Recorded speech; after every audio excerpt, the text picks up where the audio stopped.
What's going on, everybody? Papsy here, and I figured I need to keep up. I'm one day off, technically two, since this will probably be uploaded by Tuesday morning for you all, but this is going to be episode 3 of our vlog. Like how we did that, 1, 2, 3? Mainly going to talk about League play, Apex, and my casting career, and then what we're going to be doing as far as moving wise, depending on what this like new job thing goes. So, essentially, let's start with the League play. I like League play, but I hate it at the same time. My biggest complaint is they have to do something about people leaving the games. It's ridiculously unfair for people to leave the game and leave their team abandoned, especially when it's such a competitive game mode and people are coming in here trying super hard. So to be down one person is huge, and to lose points because of that, it just sucks, man. So I've had it happen at least like I don't even really want to count it, honestly, because it just starts to really irritate me again. I just started calming down from it, but at least 15-20 times now, and it just seems ridiculous that many people aren't able to stick through a game. And sometimes it's in search and destroy on round like 1 or 2. It's like you lost one fucking round and you just give up. Like, you die one time and you just give up. Alright, why don't you go play Blackout then? So far I like League. It does seem a little bit grindy, and some of the ladders, depending on the time that it's released, are going to be a little bit long. So we'll see how that goes. I'm hoping to maybe just at least get 10th in this one here. And the reason I say that, because it's a perfect segue, is that with this whole new job thing, if you guys follow Twitter, I got offered a job working for a company called Dabberbox. Essentially what they make is like e-nails, and what e-nails are these tools that people use when they dab or smoke marijuana, weed, whatever you want to call it, and it heats their utensil at the perfect temperature so that it evaporates and doesn't waste material and all kinds of other stuff. It also saves you on butane and time and all kinds of stuff. But anyways, basically what they're hiring me to do is take pictures, make catalogs, edit their social medias, kind of do all kinds of product design stuff. So that's going to be super exciting, and the plus to that is that the job's in Bakersfield, so that gets me back home.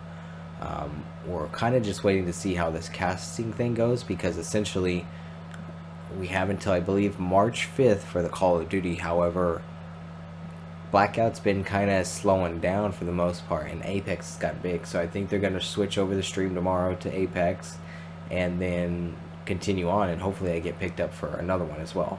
Now, it's gotten canceled 2 weeks in a row because the first week they were getting ready to start it, and they just didn't have enough people show up for the Call of Duty one, which is, in all honesty, kind of sad and surprising, I guess, because if I wasn't casting, and I'll get into this here in a second even more, I would hella be going for this chance to win 10 grand. I mean, all you have to do is show up, and I think the most kills we've seen is 13, and that doesn't even mean you have to get 13 on your night. I mean, you just have to, like last week, no one even showed up, so if you showed up, hell, you could have got 5-6 kills and qualified and maybe even went into the tournament. You know, a chance to win 10 grand, and granted, it's not everywhere, so it's not online, it's not in a bunch of different locations, but Santa Ana, Oakland, Las Vegas, Seattle, Redlands, and Colorado Springs. So if you were near any of those places, and the good thing about the Call of Duty one is it doesn't cost any money at all, that one's free, I'd be doing it. And the reason I bring that up too is because last week when they canceled it, because they were gonna, so when we got there, they were getting everything set up, we were getting ready to start, and a couple locations, I guess, either didn't have things set up or just didn't want to do the Apex stream after all, so they kind of just shut it down. And I asked the girl, I was like, well, are you guys still doing the Blackout event? Because if so, shit, I'll just run downstairs and try to compete. But she said she wasn't, so that was kind of a bummer. But hopefully they do that. If not, man, like, I will try to go to one of these locations for another game that comes up, whether it's Apex or Call of Duty. And the cool part is the amount of different locations that are now available for that as well, which is super cool. So hopefully we get picked up to cast Apex.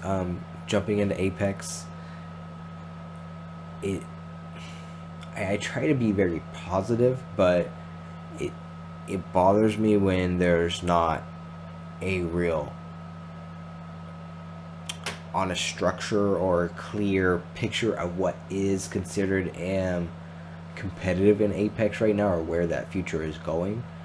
Um, right now, I haven't really looked too much online or anything about like leagues or divisions or anything, especially coming directly from Apex. But I feel like something would have came across my eyes by now if it was coming out, or if it was going to be something announced soon. And so far, the only thing I've really seen is the big tournaments being put on. Like, I think it was a Shroud and Dr. Disrespect and maybe a couple others. However, there's no league, there's no scheduled set of tournaments going on, which is mind-boggling to me. The amount of money a company could produce hosting or producing events right now is astronomical, and it seems like no one's willing to just jump into the water to get that going. There's a lot of small places and big time events going on, but I mean, with as big of a launch as Apex was, I was expecting more of a competitive scene right off the bat. Now, there's a lot of people, I guess, I just want to call them grinders. I don't even want to call them pros, because, again, there's not a whole lot of tournaments aside from like UMG and Game Battles, CMG, all those. And if you're winning small money, again, that's not residual income, so you're not considered a pro. And if it's not in a league where you're winning titles or championships, again, I don't really want to consider you a pro, because it's easy to make money off of video games. There's tons of ways to make money off of video games aside from competing as well. And it seems like people are quick to jump at the title of pro just because they have a set number of kills or wins, which is very odd. However, the whole battle royale genre is still in its infancy as far as esports is considered, in my opinion. I mean, PUBG and H1 definitely set the foundation, and they're still kind of new, in all honesty. I mean, we're what, 5 years, 6 years in? It's not a huge thing to really have a big, giant foundation across the country set up on. But I think here in the next 5 years, we're really going to start to see that. And for me, that's what I would expect to see for these games to continue to grow. Otherwise, some of these long-term games that are going to have been around for a while, I honestly don't know how much more depth or growth they're really going to have, because there's only so much, I guess, you can do to change a game or adapt a game and keep its core foundation. And that's why you see a lot of these outshoots of games too. But it seems like there's been a good group of games that have continued a good set of 10-15 year period, and I think we'll keep seeing that. But we're just going to see a shift on what those games mean or are. So aside from that, one of the coolest things about being out here in LA is being able to game and stream more. And like you guys said in episode 1, we'll be taking a step back from that, and we kind of have recently, if you guys haven't noticed as well. We haven't been playing as much. When we have been on, we've really been grinding a league play, and that's probably what we'll do for the near future, unless something again comes up career-wise for Apex or something like that. But we're really going to focus on growing a community and building that, because the long-term goal, in all honesty, is to have a job inside of esports.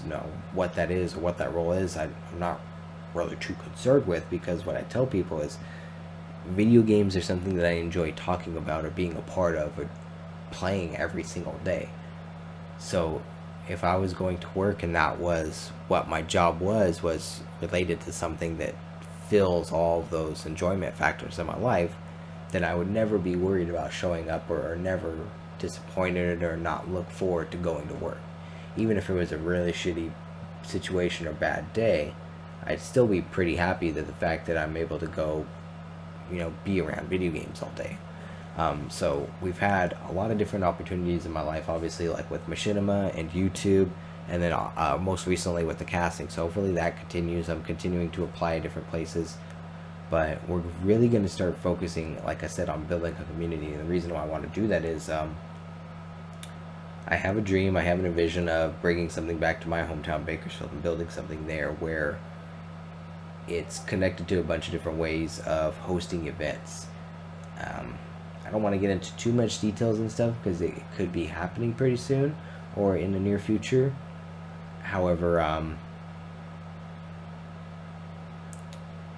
again, just thinking long term,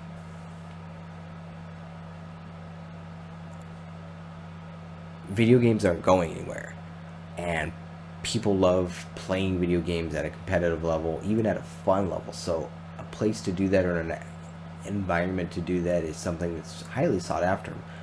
And one of the biggest reasons I say that is because, I don't know about you guys, but for a while I didn't always have access to video games, and I'm still a huge fan of arcades, which seem to be a dying like thing. Like, you can't really find too many arcades anymore, and the games that they have, or the just, I don't know, it seems a little bit out of touch, right? So, but people do need a place sometimes where they don't have access to however much a particular computer costs, but to run a decent game, you're looking at $500-$600 computer, right?